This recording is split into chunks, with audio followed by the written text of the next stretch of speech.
Under the sod, under the trees, lies the body of Jonathan Pease. He is not here, but only his part. He shelled out his peas and went to his God. A strange epitaph to the memory of a man. But hobbyists who search old and forgotten graveyards for such things say that it can actually be found on the island of Nantucket. Dr. Alvin C. Beckett of San Jose State College in California asked that we join in this unusual hobby.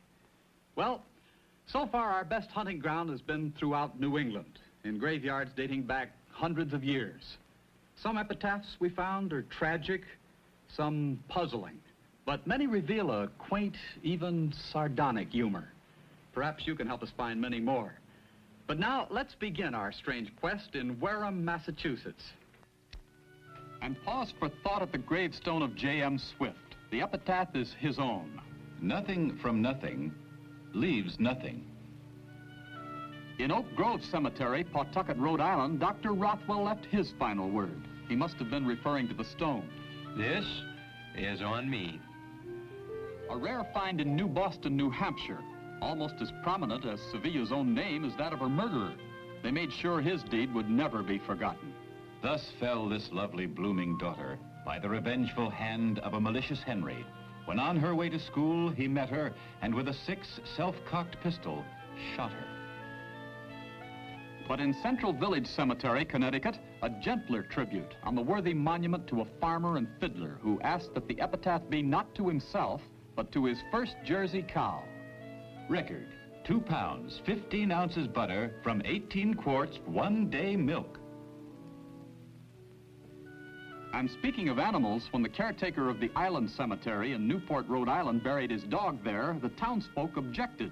But Jack Hammett had an answer. Cease capping, fools, your jibes and sneers. A true and faithful friend rests here. He loved his master, to him was true. Can the recorded angel say this of you? In the same cemetery, the fitting epitaph to a weighty seaman, James Anthony, 1857. It leaves no doubt that he could eat as well as fight. He spent his life upon the sea, fighting for his nation. He doubled his enjoyment by doubling all his rations. Even the poet got credit. Well, from old Newport on down to a narrow strip of land that juts to the sea, we find a quiet cemetery in the town of Little Compton. Here, a New Englander's reserved tribute to his humble wife.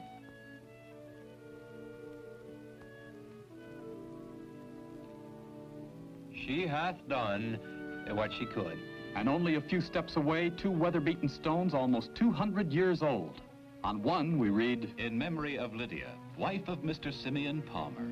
On the other, In memory of Elizabeth, who should have been the wife of Mr. Simeon Palmer. the grave of Simeon himself is nowhere to be found. Folks in Little Compton don't talk much about it. Another Palmer in Leotmevita, Massachusetts, was once thrown in jail for refusing to shave because of religious beliefs.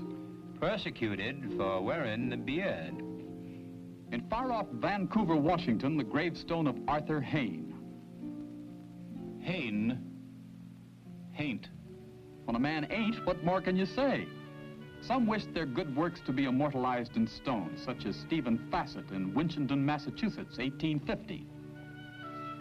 I began the preserving of cow's milk with white sugar for the use of steamers crossing the Atlantic Ocean. After 100 years, some folks in Pembroke, New Hampshire still insist that the idea for the automatic revolver was stolen from Herman Fife. Here lies the man, never beat by a plan. Straight was his aim, and sure of his game. Never had a lover, but invented the revolver.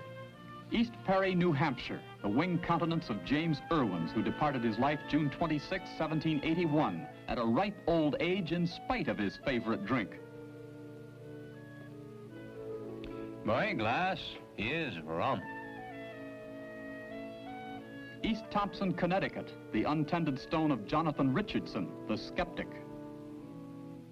Who never believed that Jonah swallowed the whale. And in Putnam, Connecticut, this man wasn't so sure either. Going, but no not where. But in East Calais, Vermont, we'll spare this man his good name. The old nuisance. Strange epitaphs from long-forgotten graveyards. You asked for it.